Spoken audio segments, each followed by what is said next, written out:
You know what time it is? March Madness. Yes, indeed, March Madness. Today, I'm going to share with you, I'm going to tell you, explain to you who will win, why I think so, and if you're a gambling man or a gambling woman, go out and have some fun with it.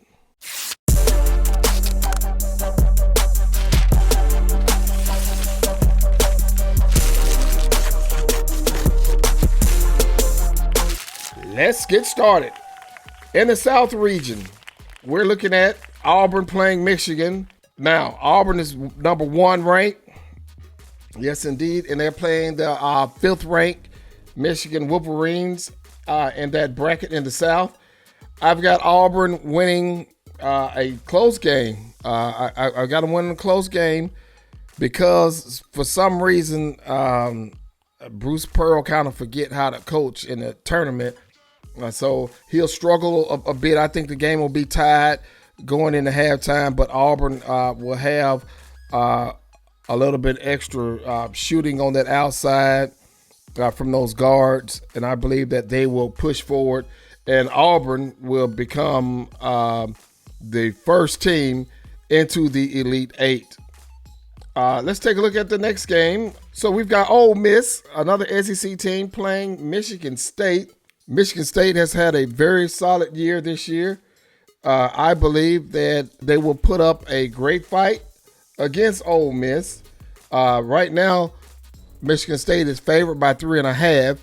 I'm not going to go there. I believe Ole Miss will shock Michigan State, Sparties, and I have Ole Miss winning that basketball game. Next up, we got Duke and Arizona. Duke is rolling right now. They are almost 10-point favorites. I do have Duke handily beating the Arizona Wildcats. Arizona, we know they had a tough game against Oregon. They were able to pull that out. I believe that's where the Arizona Wildcat train ends. It ends versus Duke. And that's going to be on the 27th. Oh, that's actually today. I have Duke winning kind of big in that game. So I do see them going forward. Alabama and BYU. Alabama is a 5.5-point favorite. I do like Alabama. I think they're athletic. They've got a very solid team. They've got the right mix, I believe, with leadership, athleticism. I know sometimes they can kind of scare you a little bit. But I believe Alabama will win that game against Brigham Young University and move forward. Florida is playing Maryland. Right now, Florida is 6.5-point favorites over Maryland. Now, I don't know if you agree with me, but I thought in basketball, if you take a dribble, you can only take a 2-step move and finish, but I could have sworn the Maryland player took 3 steps. Yes, what am I talking about? Versus Colorado State, I thought that game-winning shot was actually a travel. I thought it shouldn't have counted, but it was late in the game. The officials kind of got caught up into the basketball game. I don't think they were expecting a violation, and they kind of looked past it. They were sort of ball watching, I believe, to make sure that the clock was correct. And Maryland kind of got a free pass because I believe that the young man did travel. But he's going to have to take a huge walking step to get past Florida. Florida is one of the best teams in the country. And I believe Florida has a very legitimate shot at winning the tournament itself. Houston and Purdue. Houston is a big favorite right now by 8.5, and I believe that will be true. Kelvin Sampson will have those guys ready. I haven't seen anything from Kelvin to say that they will be nothing less than ready to go. They've really controlled games. I know the first round they played SIU, and they kind of blew those guys out, and then they played Gonzaga. And I thought that game was kind of competitive, but at no point did I think Houston was vulnerable to Gonzaga. So I do have Houston moving forward into the Elite Eight also. Tennessee and Kentucky, all SEC matchup. Now, I'm going to tell you, Kentucky has been playing some pretty good basketball. I'm just a bit shocked because I didn't believe Kentucky was going to be in this shape that they were in for the stretch run in the tournament. I thought they would lose in the second round, but Kentucky has shocked me, and they're going to play Tennessee. Now, Tennessee is another team that I think is complete. Got some really great guard play, and they're long, athletic, and I believe Rick Barnes will have those guys ready because he is a very, very good basketball coach. So I do have Tennessee. I know they're favored right now by 4.5. I have Tennessee winning that game over Kentucky. I believe it's going to be a close game through the first 30 minutes or so. In the last 10 minutes, I do have a serious pull away from Tennessee beating Kentucky. Jumping back over to the other side of the bracket, and I believe that Arkansas and Texas Tech are going to go. Now, Texas Tech is favored in this game, but I'm going to tell you guys something. John Calipari is a magnificent basketball coach. Magnificent. After losing his best player at Arkansas this season, he's come back and made a serious run. Nobody expected Arkansas to be here in the Sweet 16. Newsflash, folks. Arkansas will be in the Elite Eight. Arkansas is going to beat Texas Tech. That's going to happen. I feel it in my bones that they're going to win. So that is my pick for the men's tournament, the Elite Eight picks. And I will let you know, of course, on our next episode, if I was right. And I'll save you some time right now. Yes, I'm going to be right because I'm the sports expert. And this is how we do it. This is how we do it. All right, folks, let's talk about baseball. Today is opening day in Major League Baseball. I'm going to skip right to the end. I'm going to go from March to October. In the World Series this year, it is going to be the following teams.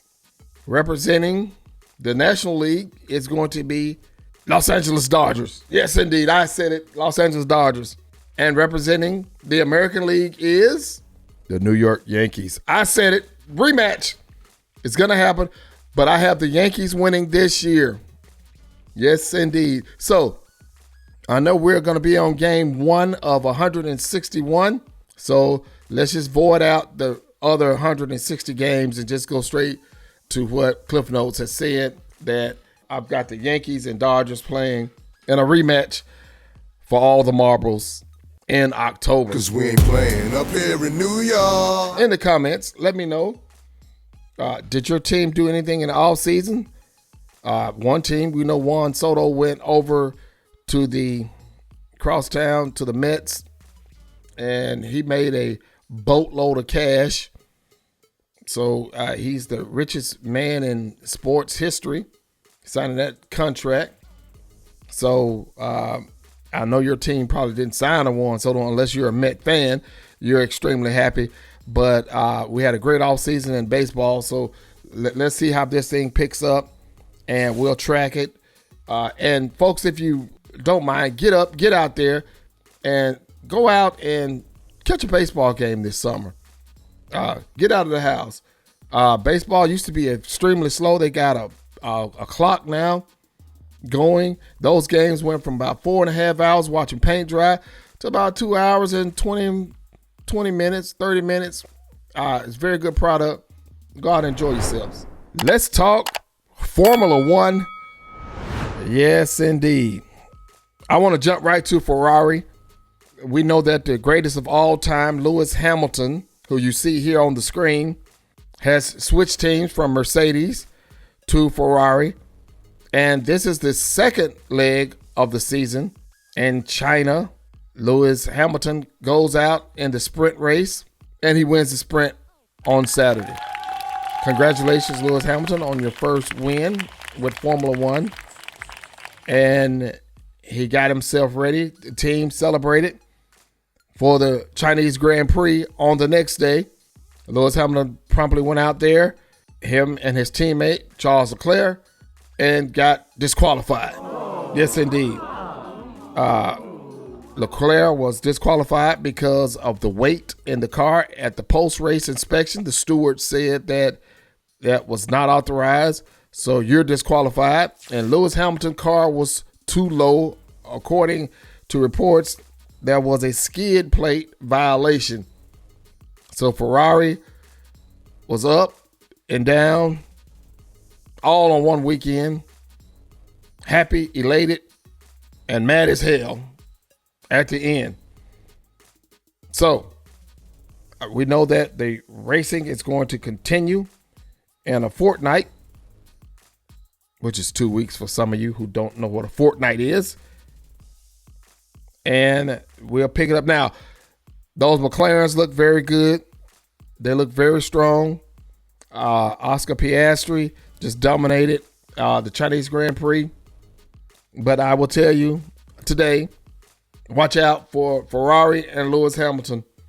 He looked very fast. If they can get everything together in that car, I'm looking for him to win at least 4 or 5 races this calendar year of the racing season. What are your thoughts? Who do you think is the most dominant driver in Formula One? I've got my top 3 right now. I've got at number 3, I know some of you are going to disagree with that, Max Verstappen. I know, he's a champion. He's a champion. Okay, Max Verstappen is number 3. Number 2, Lando Norris. And number 1, the GOAT, Lewis Hamilton. Those are my top 3 Formula One drivers. Tell me what you think. Put them in the comments. Like and subscribe. In other news, Juju Watkins has torn her ACL. Juju was just laughing and having fun with Jaden Daniels, the Commanders quarterback. And a few hours later, she's being carried off the court with a season-ending injury. Some people said that Jaden Daniels' mother was not happy with those two in the stands laughing and joking. So that's why she came and sat between them, and they immediately went to their phones. All right, folks, my top 5 NBA players right now, coming in at number 5, Donovan Spider Mitchell. He's playing great, looks well. Number 4, Jason Tatum and Jaylen Brown. That's right, I put 2 people together at my number 4 spot. The Tatum and Brown law firm would be number 4 coming in right now. They are playing some really good basketball. I like those 2 guys. Those 2 guys together go together like peanut butter and jelly. Yes, indeed, they do. Coming in number 3, I got Luka Dončić and LeBron James. That's right. Luka and LeBron, like syrup and pancakes. Yes, indeed. They're my number 3. My number 2 player is the Joker. Yes, and the Joker still having a really, really, really great season. He's my number 2. And my number 1 is Shai Gilgeous-Alexander, SGA. He's my number 1 player right now. As the great philosopher Trick Daddy once said, if you don't agree with my top 5, shut up. Okay, what's up? Shut up. All right, folks, that's all for this week. And remember, if you ever need an expert, call Cliff Notes.